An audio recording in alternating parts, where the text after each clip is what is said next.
It was a challenge working with that many partners. I think that was one of the things that actually made it very difficult to execute and quite time consuming, but actually it was also really integral to the idea and integral to the execution as well, because it was about collaborating and achieving more together than we could alone. That was kind of at the heart of the idea. I think the way we sort of pulled it off really was just through really clear project management, which Wavemaker, we had a kind of dedicated team within Wavemaker on that, but also very clear roles and responsibilities across the whole piece, from all the different partners, from the client,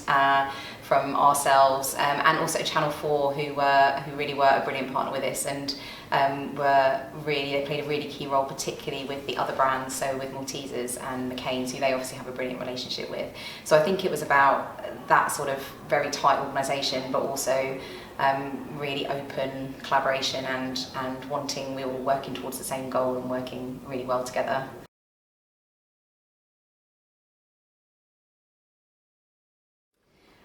Yeah, I think one of the hardest things in terms of the actual ad break execution was sort of getting the balance right about what we could say and actually, legally say and would get through Clearcast, because we were actually talking about, horrible abuse and horrible language and swearing and things like that, but also not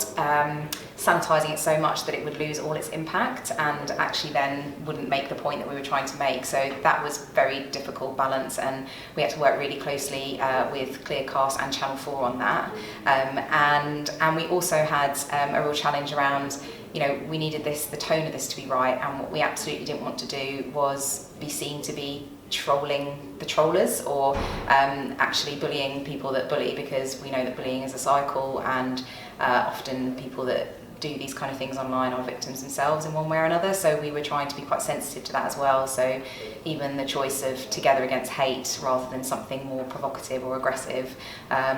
we chose the language really carefully, because we wanted to unite people against the cause, but not incite them to kind of do anything to any individuals that were involved. So yeah, there was a lot of sensitivity around the kind of issue of what we do and how we come across.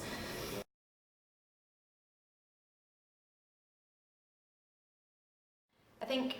at its heart, it's as much about kind of the persistence and resilience that you need to sort of get a project like this away. We talk about it a lot as a team. Now we're past the kind of the struggle of making it a reality. How many times it could have nearly not happened, and so many times we could have just put it to one side and said it was too difficult. So I think probably a lot of people will, and a lot of teams will recognise that, but there's lots of projects that you work on for a long time and they feel really difficult, but the persistence in pushing them through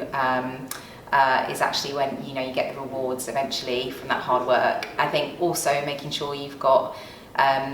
everything set up prior for evidence in the real world that you've actually made an impact. So I think a lot of brilliant work goes on, but if the measurement or the results aren't kind of in place, or that thought hasn't been put in at the start, then often you've got nothing to kind of show the tangible outcome from what you've done. And we had Channel 4's research, which we used. We also had social listening metrics, and we had things like PR coverage and things, so we could see the impact that the activity was having in the real world. But I think that's really critical to kind of crafting a story like this, because you need to show that out there where it matters, it's actually had an impact on people.